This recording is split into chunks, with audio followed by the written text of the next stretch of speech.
আমাদের গতিবিদ্যার মূল অংশ যেটা তোমার মূল অংশ হচ্ছে ত্রিমাত্রিক গতি। হ্যাঁ, তো গতিবিদ্যা আসলে হচ্ছে একটা দ্বিমাত্রিক গতি, টু ডাইমেনশনাল মোশন যেটা। তো দ্বিমাত্রিক গতি আসলে কোনটা? দ্বিমাত্রিক গতি হচ্ছে তোমার, সরি, আমাদের দুই ধরনের এই চ্যাপ্টারে আলোচনা, একটা দ্বিমাত্রিক আর একটা হচ্ছে একমাত্রিক। তো একমাত্রিক গতি কিন্তু আমরা অলরেডি ক্লাস 9-10-এ থাকতে পড়ে আসছি যে একটা বস্তু ধরো তোমার একটা সরল রেখা বরাবর চলতেছে। এই বস্তুটার আদি বেগ হচ্ছে ইউ।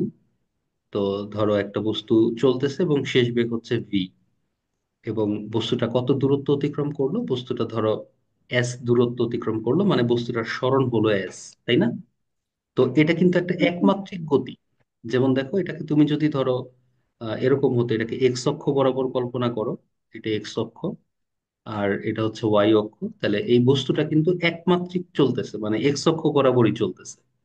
কিন্তু আমাদের ইন্টারমিডিয়েটে ইন্টারমিডিয়েট লেভেলে গতিবিদ্যার আরেকটা পার্ট আছে, সেটা হচ্ছে দ্বিমাত্রিক গতি।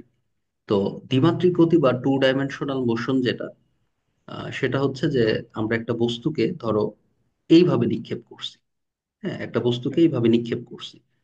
তো মানে তির্যক ভাবে ছুঁড়ে মারছি। হ্যাঁ, একটা বল, ধর একটা বল তুমি তির্যক ভাবে মারলা, বা একটা ফুটবলকে লাথি দিলা, তাহলে একটা ফুটবলকে লাথি দিলে নর্মালি বা কিক করলে এরকম ভাবে তির্যক ভাবে কিন্তু ফুটবলটা ওই ওই পাশে যাবে। এই গতিটা দ্বিমাত্রিক। কেন এটা দ্বিমাত্রিক? কারণ দেখো, কারণ এটা একই সাথে এক্স অক্ষের দিকেও যাচ্ছে, মানে একই সাথে সামনের দিকেও যাচ্ছে, একই সাথে উপরের দিকেও যাচ্ছে। দেখো, উপরের দিকেও জি। যাচ্ছে, আবার সামনের দিকেও যাচ্ছে, উপরেও যাচ্ছে সামনেও যাচ্ছে। এই জন্য এই গতিটা দ্বিমাত্রিক গতি। কারণ সে এক্স অক্ষ, হয়ে যে পজিটিভ এক্স অক্ষ, এটা ধরো পজিটিভ ওয়াই, সে কিন্তু এক্স অক্ষ বরাবরও সামনের দিকে অগ্রসর হচ্ছে, আবার ওয়াই অক্ষ বরাবরও সামনের দিকে অগ্রসর হচ্ছে। এই জন্য এই গতিটা কিন্তু দ্বিমাত্রিক গতি। এই ধরনের গতিকে বলা হয় প্রাস। তো আমাদের আসলে এই চ্যাপ্টারের মূল আলোচনাটা মূলত প্রাস নিয়ে। তবে একমাত্রিক গতিও আমাদের এখানে আছে, যেটা 19-এ ছিল। তো আচ্ছা, দ্বিমাত্রিক গতির কিন্তু আরেকটা উদাহরণ আছে। যেমন ধরো তোমার ওই যে আমরা নদী নৌকার ক্ষেত্রে যেটা দেখছিলাম, তোমার এই যে নদী পার হচ্ছে ধরো, হ্যাঁ, তো একজন নদী পার হচ্ছে, ধরো সাঁতার কেটে অথবা নৌকা দিয়ে নদী পার হচ্ছে। তাহলে এই যে এই দিক বরাবর ধরো রওনা দিল, এদিক বরাবর রওনা দিল এবং ফাইনালি সে ধরো এইদিকে পৌঁছালো। কারণ আমরা জানি স্রোতের একটা বেগ কাজ করে, তাই তো? তো এই যে সে যে এই বরাবর পৌঁছাইছে, সে কিন্তু আমরা এরকম অঙ্ক করেছিলাম না, যে নদীর ওই পার থেকে এই যে এটা বি বিন্দু ধরছিলাম আর পৌঁছাইছে হচ্ছে সি বিন্দুতে, তাহলে বিসি এর একটা দূরত্ব বের করছিলাম। আবার সে হচ্ছে তোমার নদীর প্রস্থ বরাবর তো দূরত্ব অতিক্রম করেছে, তাহলে এই ডিটার সূত্র বের করছিলাম। মনে আছে তোমার এটা? জি স্যার। হ্যাঁ, তাহলে দেখো, এইটাও একটা দ্বিমাত্রিক গতি। কেন এটা দ্বিমাত্রিক গতি? সে এক্স অক্ষ বরাবরও সামনের দিকে গিয়েছে, আবার দেখো ওয়াই অক্ষ বরাবরও গিয়েছে। এই যে এইভাবে গিয়েছে, আবার এইভাবে গিয়েছে, তাই না? মানে সে কিন্তু আলটিমেটলি এখান থেকে এই যে এইভাবে, মানে তোমার যদি এটা এ বিন্দু হয়, এ বিন্দু থেকে সি বিন্দু কিন্তু সরাসরি দূরত্ব না। এ বিন্দু থেকে সি বিন্দু কিন্তু একটা কৌণিক দূরত্ব। যেমন তুমি ধরো, এই যে ধরো এ, এটা বি সি, এটা এটা ধরলাম ডি। তাহলে তুমি যদি ধরে নাও যে এটা এ, এই যে এটা হচ্ছে ডি, এটা এক্স অক্ষ, আর তোমার এ বি, এই যে বিটা যদি হচ্ছে ওয়াই অক্ষ বরাবর হয়, তাহলে বস্তুটা কিন্তু, সরি, বস্তু বলতে হচ্ছে তোমার ওই নৌকাটা কিন্তু এইভাবে গিয়েছে, এই যে এইভাবে গিয়েছে। ধরো এই যে এটা বি বিন্দু, এই যে এটা বি, এটা হচ্ছে সি, বস্তুটা কিন্তু এইভাবে গিয়েছে। তাহলে এইভাবে যাওয়ার অর্থ কি? এটা হচ্ছে ওয়াই অক্ষ, তাহলে এইভাবে যাওয়ার অর্থ হচ্ছে এক্স অক্ষের দিকেও গিয়েছে, ওয়াই অক্ষের দিকেও গিয়েছে, এক্স অক্ষেও গিয়েছে, ওয়াই অক্ষেও গিয়েছে। এটা বুঝতে পেরেছো? জি স্যার। আচ্ছা, তাহলে এইটাও কিন্তু একটা টু ডাইমেনশনাল মোশন বা দ্বিমাত্রিক গতি। একমাত্রিক গতির আরো উদাহরণ দিতে পারি আমরা।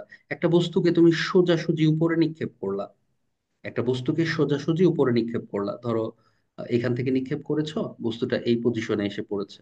তো একটা বস্তুকে সোজাসুজি উপরে নিক্ষেপ করলা, এটাও তো একমাত্রিক, কারণ তুমি শুধুমাত্র ওয়াই অক্ষ বরাবর নিক্ষেপ করেছো।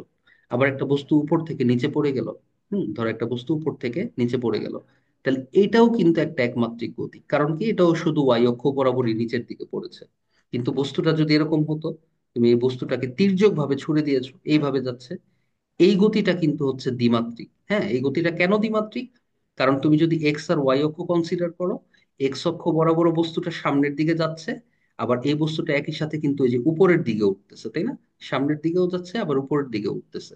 তাহলে আশা করি বুঝতে পেরেছো যে কোনটা একমাত্রিক গতি এবং কোনটা হচ্ছে দ্বিমাত্রিক গতি। এই কনসেপ্টটা ক্লিয়ার হয়েছে? জি স্যার। আচ্ছা, ঠিক আছে, ওকে, ফাইন। তো এই কনসেপ্টটা যদি ক্লিয়ার হয়, তাহলে আমরা হচ্ছে পরের স্লাইডে মুভ করি। তো এর পরের স্লাইডে মুভ করি আমরা। আচ্ছা, এখন আমাদের একমাত্রিক গতির সূত্রগুলা কি কি ছিল? একমাত্রিক গতির সূত্রগুলা ছিল যেমন, ধরো যদি সমবেগে চলে, কোন একটা বস্তু সমবেগে চলে, তাহলে সমবেগে চললে সূত্রটা এরকম ছিল যে V equal to S by T. যে তার কোন একটা বস্তুর সরণের হারকে, কোন একটা বস্তুর সরণের হারকে বেগ বলে, যদি সমবেগে চলে, বা এটাকে আমরা লিখতে পারতাম এস ইকুয়াল টু ভিটি। তোমার কি মনে আছে এই সূত্রটা? সমবেগে চললে কিন্তু এই জি একটাই স্যার। সূত্র। আচ্ছা, আর যদি সমবেগে না চলে, মানে কোনো বস্তুর ত্বরণ থাকে, ঠিক আছে, একটা বস্তুর যদি ত্বরণ থাকে, তাহলে কিন্তু অনেকগুলা সূত্র আমরা দেখতে পাই। যেমন ধরো, এস ইকুয়াল টু তোমার U plus V divided two into T, তাই না? এটা একটা সূত্র ছিল। তারপরে হচ্ছে তোমার S equal to U T plus half এটি স্কোয়ার, এটা একটা সূত্র ছিল। তারপরে হচ্ছে ভি ইকুয়াল টু হচ্ছে ইউ প্লাস এটি ছিল। তারপরে V square equal to you square plus two A S ছিল। হ্যাঁ, মনে আছে এই সূত্রগুলা? জি স্যার। অথবা ত্বরণ এ ইকুয়াল টু ছিল v minus u over t. তো এখন এই সূত্রগুলা আমাদের এই ক্লাসেও কাজে লাগবে এবং এই চ্যাপ্টারেও কাজে লাগবে। কিন্তু এখানে ইন্টারমিডিয়েট সেকশনে আমরা যেহেতু এই সূত্রগুলার প্রমাণ ডিফারেন্সিয়েশন দিয়ে করি, হুম, যদিও তোমার এখন সামনে পরীক্ষা, তো তোমার আমরা একটু রাশলি পড়াচ্ছি বলা চলে, তো ওই ক্ষেত্রে হচ্ছে ডিফারেন্সিয়েশন প্রমাণ আপাতত না দেখলেও চলবে, অথবা এই চ্যাপ্টারের শেষের দিকে আমরা দেখে ফেলবো। ওই ক্ষেত্রে আদিবেগকে ইউ না ধরে, হ্যাঁ, আদিবেগকে ইউ না ধরে ধরা হয় ভি নট। আদিবেগকে ইউ না ধরে ভি নট ধরা হয়। তাহলে আমরা সূত্রগুলো একটু চেঞ্জ করতে পারি। চেঞ্জ বলতে হচ্ছে তোমার আদিবেগ ইউ না ধরে আমরা হচ্ছে ভি ধরতে পারি, ভি নট ধরতে পারি। যেমন এই যে এখানে ইউ, আমরা ধরতে পারি যে ভি নট, ঠিক আছে? ইউটি ছিল, জি। তাহলে V naught T. U plus এটি ছিল, ভি নট প্লাস এটি। তারপরে এখানে V not square plus two S, তারপরে V minus V naught. Clear? জি স্যার। আচ্ছা, ঠিক আছে, ওকে, ফাইন। তো এটা হচ্ছে ত্বরণ থাকলে যদি হয় এটা। আচ্ছা, যদি মন্দন হয়, মন্দন হলে, তোমার যদি মন্দন হয়, তো মন্দন হয় মানে এরকম যে একটা গাড়ি চলতেছে, তারপরে হচ্ছে গাড়িটা ব্রেক চাপছে, তাহলে ব্রেক চাপলে অবশ্যই শেষ বেগটা কমে যাবে। তো মানে মন্দন হবে আলটিমেটলি। তো যদি মন্দন হয়, তাহলে সূত্রগুলা কি হবে? দেখো, মন্দন যদি হয় তাহলে প্রথম সূত্র প্রথমটাই থাকবে, মানে এই যে তোমার S equal to V naught plus V over two into T, এটা এটা কোনো চেঞ্জ হবে না, ঠিক আছে? তারপরে হচ্ছে তোমার S equal to V naught T minus half এটি স্কোয়ার হবে। সরি, জি না, এখানে হচ্ছে মাইনাস হাফ এটি স্কোয়ার, মাইনাস হাফ এটি স্কোয়ার, এটা হচ্ছে মন্দন যদি হয়। কারণ মন্দন হলে তোমার এই ত্বরণটা হয়ে যাচ্ছে নেগেটিভ। তারপরে হচ্ছে তোমার v equal to V naught plus এটি ছিল আগে, এখন হবে মাইনাস এটি। তারপরে হচ্ছে v square equal to V naught square minus two A s হবে। মানে যেখানে ত্বরণ থাকবে, জাস্ট বন্ধন হলে ত্বরণটা হয়ে যাবে নেগেটিভ। তারপরে হচ্ছে এইখানে তো তোমার মন্দন, তার মানে হচ্ছে আলটিমেটলি বলতে পারি এই সূত্রটা এটাই থাকবে, V minus V naught divided T, কিন্তু এই অ্যান্সারটা বের হবে নেগেটিভ আসে।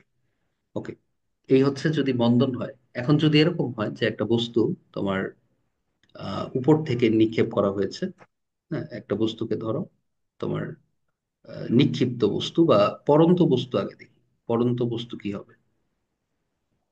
যদি পড়ন্ত বস্তু হয়, ঠিক আছে, পড়ন্ত বস্তু।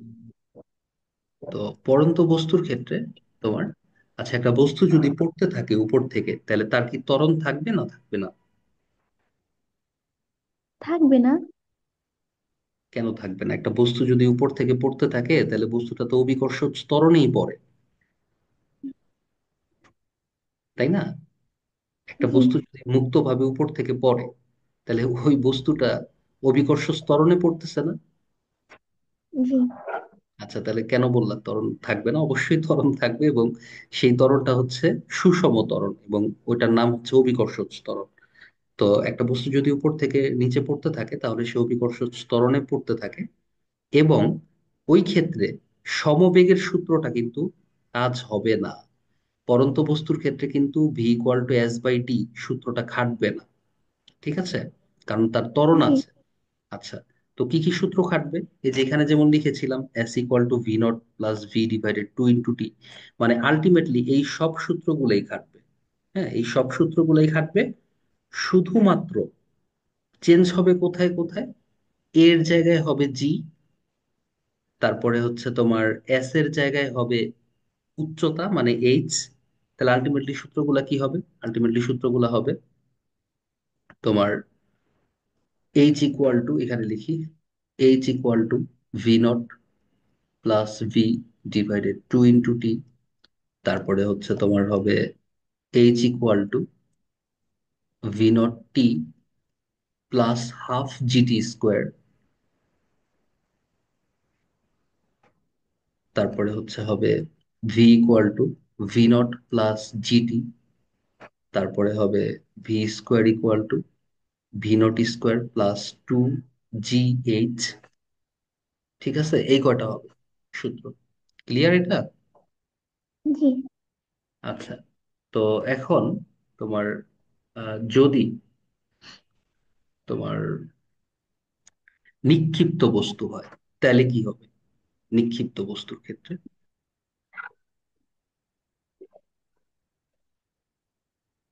নিক্ষিপ্ত বস্তু যদি আমরা উপরের দিকে নিক্ষেপ করি, একটা বস্তুকে ধরো উপরের দিকে নিক্ষেপ করা হলো,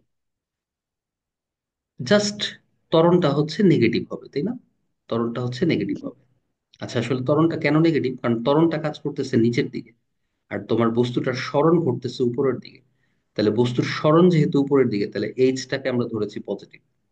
বুঝছো? তো এই জি। জন্য ত্বরণটা হচ্ছে নেগেটিভ হবে। তাহলে ওই ক্ষেত্রে আমাদের সূত্রগুলো কি কি হবে? H equal to V naught plus V divided two into T. এটা কোনো চেঞ্জ হবে না, কারণ এখানে কোনো ত্বরণই নেই, আমরা উপরের দিকটাকে পজিটিভ ধরেছি। আর তারপরে হবে H equal to V naught T, plus হবে না মাইনাস হবে?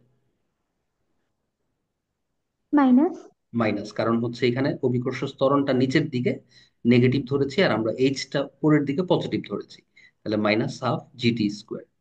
আচ্ছা, তারপরে হচ্ছে V equal to V not minus g t. তারপরে হচ্ছে v square equal to V naught square minus two G h. এই কয়টা হচ্ছে নিক্ষিপ্ত বস্তুর ক্ষেত্রে। এগুলো আসলে একমাত্রিক গতির ক্ষেত্রে সূত্র, ঠিক আছে? তবে একমাত্রিক গতির ক্ষেত্রে আরেকটা সূত্র আছে, এবং ওই সূত্রটা হচ্ছে, আমরা এটা একটু লিখি। তো একমাত্রিক গতির ক্ষেত্রে আরেকটা সূত্র তোমার,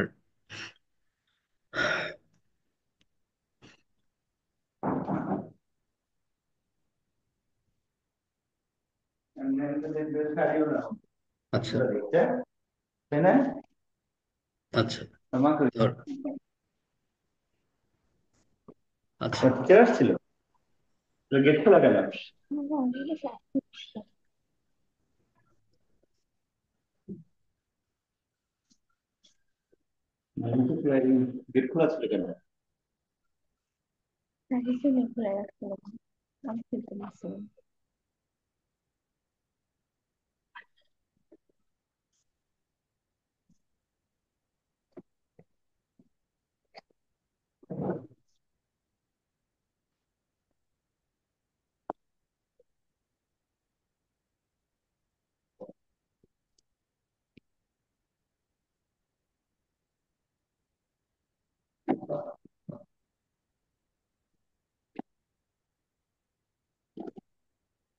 আচ্ছা, এটা হলো ধরো টি তম সেকেন্ডে অতিক্রান্ত দূরত্ব, এটা ধরলাম এস টি। আর এটা হচ্ছে ধরো টি মাইনাস ওয়ান তম সেকেন্ডে।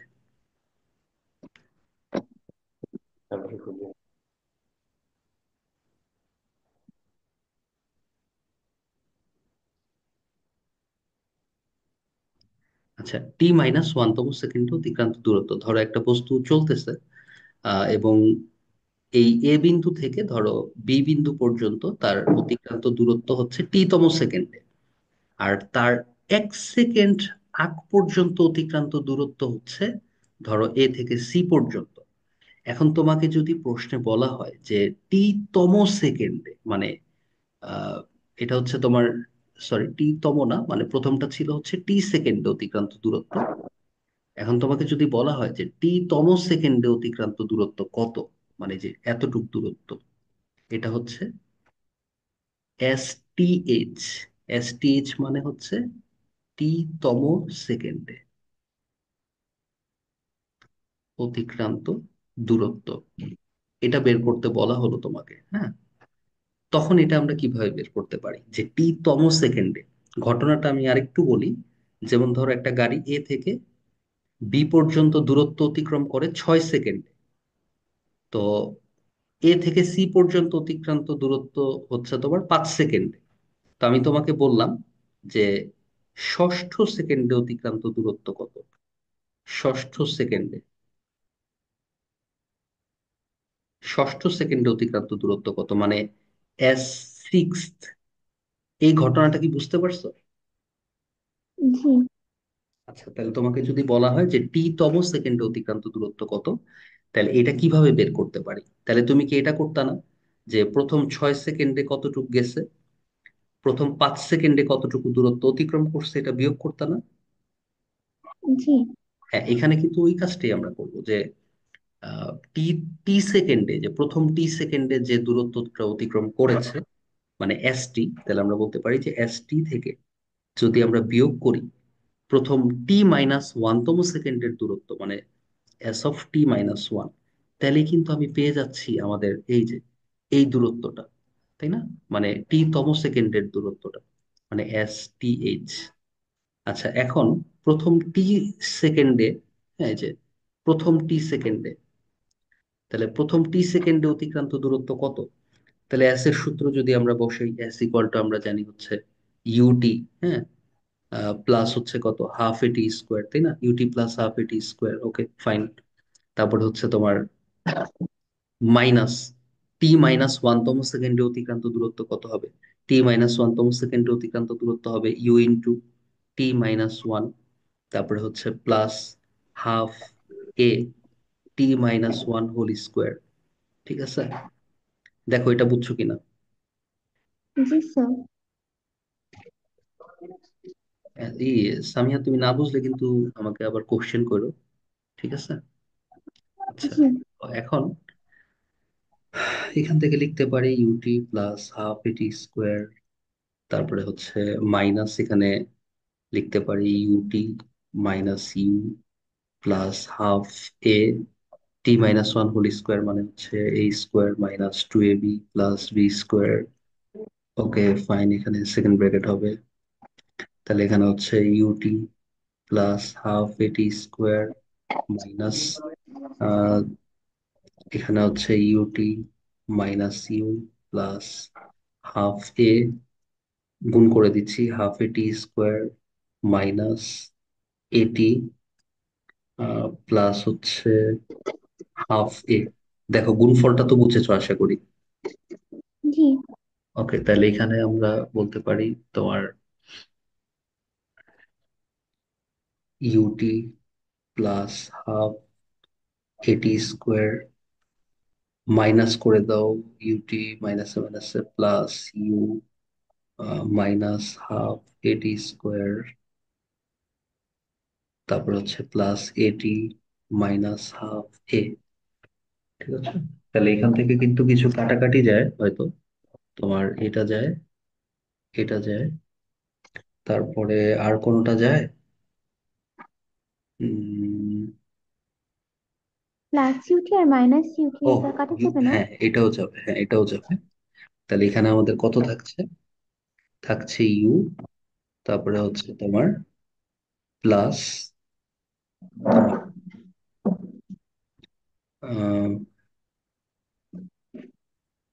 এটি, ইউ প্লাস এটি, আর থাকছে হচ্ছে minus half a, minus a by two লিখতে পারি। এটাকে তাহলে আমরা একটু মডিফাই করে লিখি।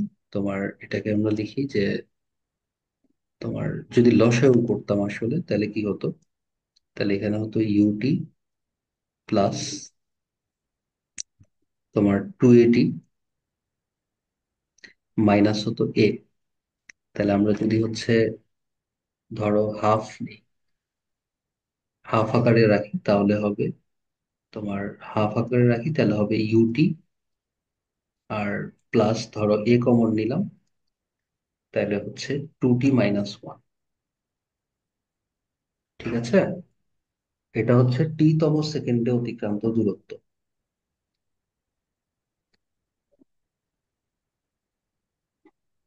টি তম সেকেন্ডে অতিক্রান্ত দূরত্ব তোমার হাফ এ 2t-1।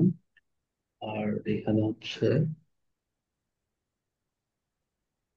ভি নট, আচ্ছা এখানে তো মনে হয়, সরি এখানে তো ভুল করেছি, 2u হয়, হ্যাঁ এখানে লসাগুটা একটু ভুল হয়েছে, খেয়াল করিনি। আচ্ছা, তাহলে এখানে হচ্ছে 2u হয় তাই না?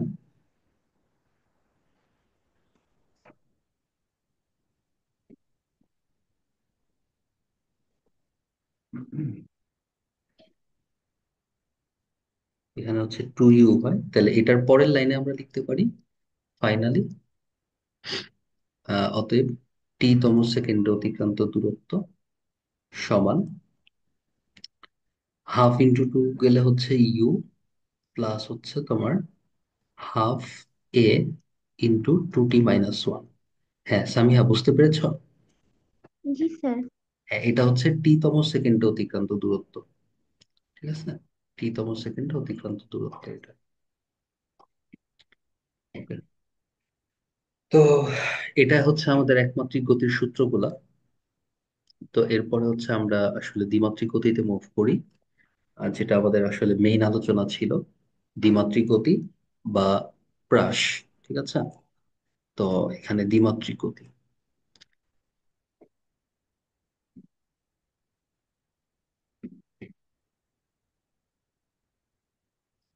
হ্যাঁ, দ্বিমাত্রিক গতি বা এটাকে আমরা মূলত প্রাস লিখতে পারি, প্রাস।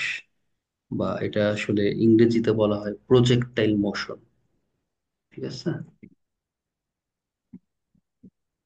প্রজেক্টাইল মোশন, বা এটাকে এইভাবেও বলতে পারি প্রক্ষেপক গতি, প্রক্ষেপক, প্রক্ষেপণ গতি। আচ্ছা, তাহলে প্রাসের ডেফিনিশনটা কি? আনুভূমিকের সাথে তির্যকভাবে নিক্ষিপ্ত বস্তুর গতিকে প্রাস বলে। আনুভূমিকের সাথে তির্যকভাবে নিক্ষিপ্ত বস্তুর গতিকে প্রাস বলে। তো আমরা যদি একটা বস্তুকে তোমার আনুভূমিকের সাথে তির্যকভাবে নিক্ষেপ করি, মানে এইভাবে নিক্ষেপ করি, এই গতিটাকে বলা হয় কি? প্রাস। একটা বস্তুকে আনুভূমিকের সাথে তির্যকভাবে নিক্ষেপ করলে ওই গতিটাকে প্রাস বলে। সংজ্ঞাটা কি বুঝতে পেরেছো? জি। এই যে ধরো একটা বস্তুকে আমরা আনুভূমিকের সাথে তির্যকভাবে মারলাম, ধরো আমরা একটা কলম ছুঁড়ে মারতে পারি, একটা বল ছুঁড়ে মারতে পারি, অথবা ফুটবলে কিক করতে পারি, ব্যাট দিয়ে বলকে আঘাত করে ছয় হতে পারে বা ক্যাচও হতে পারে, এই গতিগুলো হচ্ছে কি? মূলত প্রাস। ঠিক আছে, আচ্ছা আমরা প্রাসের একটা অবশ্য উদাহরণ দেখতে পারি।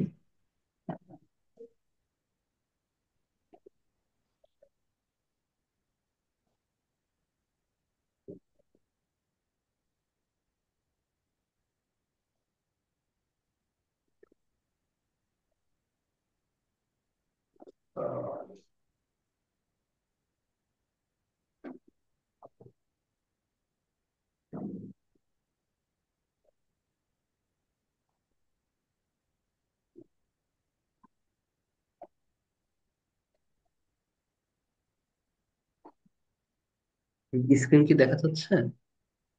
জি স্যার, দেখা যাচ্ছে। হ্যাঁ এই যে দেখো একটা ফুটবল কিক করছে, এই যে এই ছবিটাতে একটু দেখো। ঠিক আছে, এই যে এই ছবিটা, হ্যাঁ একটা ফুটবল কিক করছে, তো এটা কিন্তু একটা দ্বিমাত্রিক গতি, এটা একটা প্রাস, তাই না? তো আশা করি বুঝতে পারছো যে প্রাসের ঘটনাটা কি। ঠিক আছে, এই যে জি। তোমার একটা বল নিক্ষেপ করতে পারে, তারপরে হচ্ছে তোমার এইভাবে যদি নিক্ষেপ করি, যে কোনো ঘটনাটাই মূলত হ্রাস। ক্লিয়ার? জি স্যার। আচ্ছা, ঠিক আছে। এখন বোর্ডের স্ক্রিন তো দেখা যাচ্ছে মনে হয় না? জি দেখা যাচ্ছে। ওকে, ফাইন। তাহলে এটা হচ্ছে এক্স অক্ষ, ধনাত্মক এক্স অক্ষ, এটা ধরো ধনাত্মক ওয়াই অক্ষ। তো এখন আমরা ধরো এই বস্তুটাকে, মানে একটা বল নিক্ষেপ করব ধরো ও বিন্দু থেকে।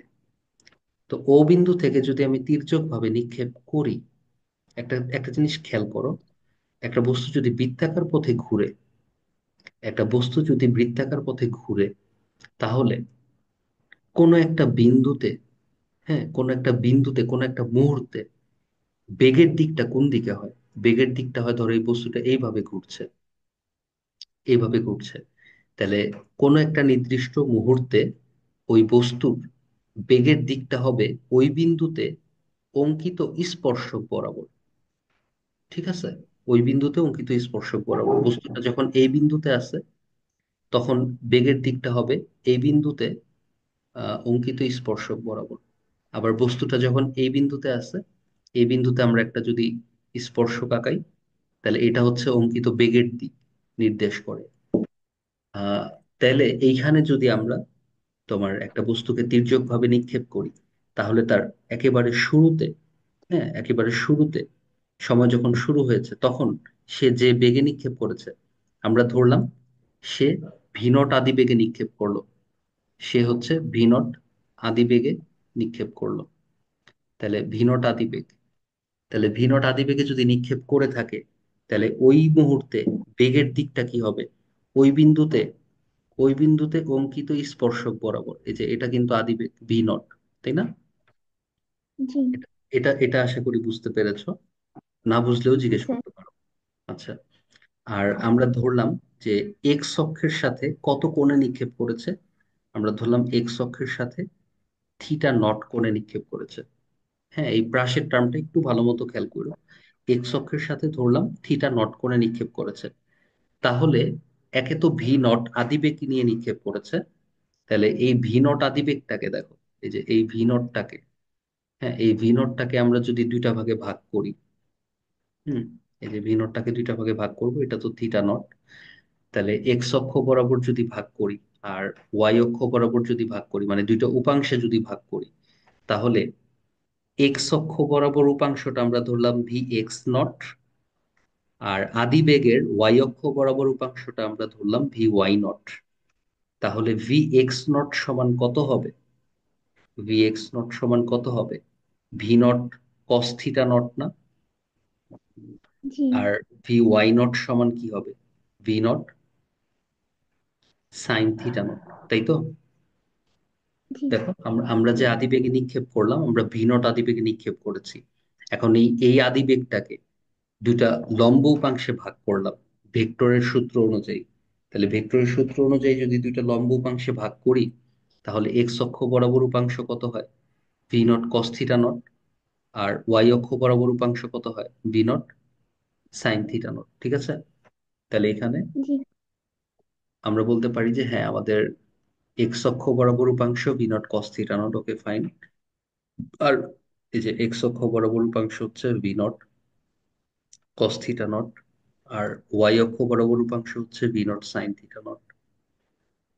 আচ্ছা, এখন আমাদেরকে বলা হলো যে তোমার এই প্রাসের ক্ষেত্রে বা এই প্রক্ষেপণ গতির ক্ষেত্রে সর্বোচ্চ উচ্চতাটা কত? প্রশ্নে বলা হলো সর্বোচ্চ উচ্চতা কত। এই সর্বোচ্চ উচ্চতাকে আমরা ধরলাম ক্যাপিটাল এইচ। তো এই সর্বোচ্চ উচ্চতাটা আমরা কিভাবে বের করতে পারি? হ্যাঁ, এই সর্বোচ্চ উচ্চতাটা বের করার জন্য আমরা ধরে নিতে পারি এইচ, এইচ পজিশনে এই যে বস্তুটা, বস্তুটা যখন এইখানে আছে, হ্যাঁ, এইচ উচ্চতার উপরে বা সর্বোচ্চ উচ্চতায়, তখন তার বেগ কিন্তু শূন্য, তাই না? তার ওয়াই অক্ষ বরাবর বেগ শূন্য না? বুঝো নাই আমার কথা? একটা জি বস্তুকে তুমি স্যার। যদি সোজা উপরের দিকে মারো, একেবারে সর্বোচ্চ উচ্চতায় উঠে তার বেগ কি হয়ে যায়? শূন্য না? জি। তারপরে তো আবার ত্বরণের কারণে, অভিকর্ষ ত্বরণের কারণে সে নিচে পড়তে থাকে। তাহলে আমরা যদি বলি যে এ বিন্দুতে, এই যে এই বিন্দুটার নাম যদি দিই ধরো এ, তাহলে আমরা বলতে পারি যে এ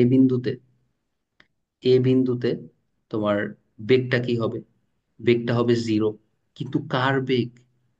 এ বিন্দুতে ওয়াই অক্ষ বরাবর বেগ হবে জিরো। এ বিন্দুতে দুইটা বেগ আছে, একটা ওয়াই অক্ষ বরাবর, আরেকটা হচ্ছে এক্স অক্ষ বরাবর। এটা কিন্তু জিরো না।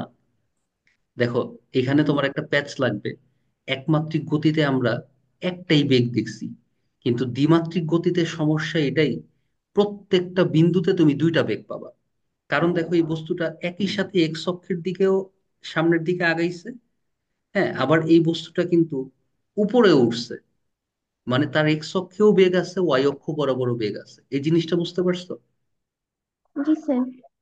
তো ওয়াই অক্ষ বরাবর বেগটা শূন্য হয়ে যায় এই বিন্দুতে, যার কারণে সে কিন্তু আবার নিচে নামতে থাকে, কারণ ওয়াই অক্ষটা কিন্তু উপরে বা নিচে কাজ করে।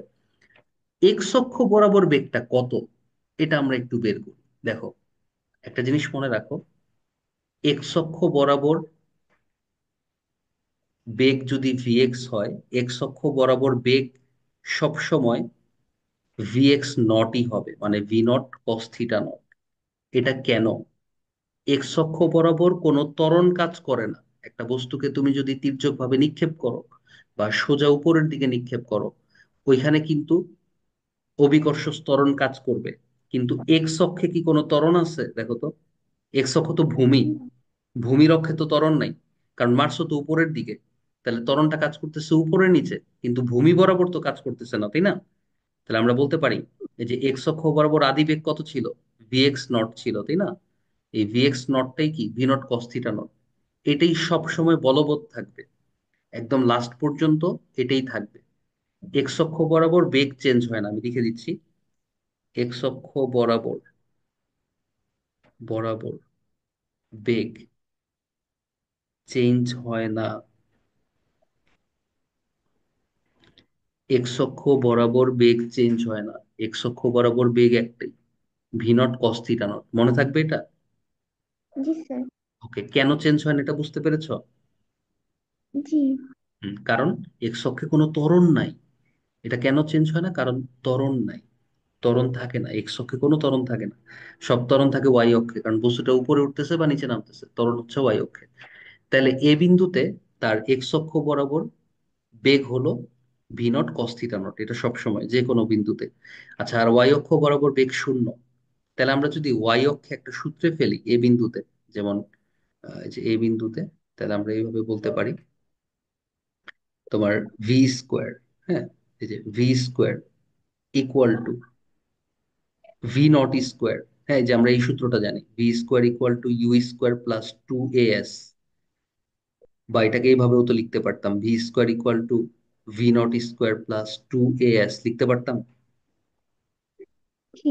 আচ্ছা, তো এখানে বেগ মানে ওয়াই অক্ষ বরাবর বেগ, আর ভি নট মানে ওয়াই অক্ষ বরাবর আদি বেগ, মানে V why not square plus two. এ মানে হবে জি, কারণ অভিকর্ষ ত্বরণ কাজ করতেছে ওয়াই অক্ষ বরাবর। আর সরণ মানে হইলো এই যে এইচ। এটা বুঝতে পেরেছো? জি স্যার। আচ্ছা, তাহলে এখন দেখো, এই ভি ওয়াই স্কোয়ার এটা কিন্তু জিরো, আর ভি ওয়াই নট স্কোয়ার এটা কিন্তু জিরো না।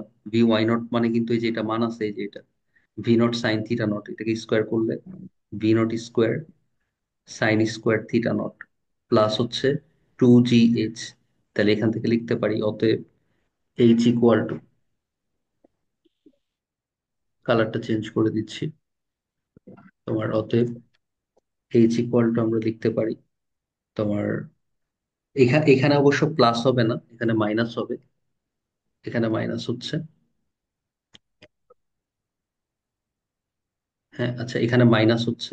কেন এখানে মাইনাস হচ্ছে?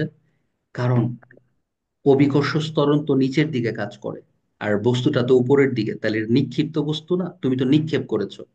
আনুভূমিকের সাথে জি। তির্যকভাবে নিক্ষিপ্ত বস্তু আমরা একটু আগেই দেখেছি একমাত্রিক গতিতে, যে নিক্ষেপ করলে ত্বরণটা কি হয়? নেগেটিভ হয়। তাহলে এখানে নেগেটিভ হবে। তাহলে এইচ ইকুয়াল টু হবে তোমার v not square sine square theta not divided to g, divided to G. H equal to হবে এটা। এই পর্যন্ত বুঝেছো সর্বোচ্চ উচ্চতা জি কত? স্যার। আচ্ছা ঠিক আছে, তাহলে সর্বোচ্চ উচ্চতা আমরা পাইলাম V not square sine square theta not divided 2জি। তাহলে এখন আমরা দেখি যে এই পর্যন্ত আসতে,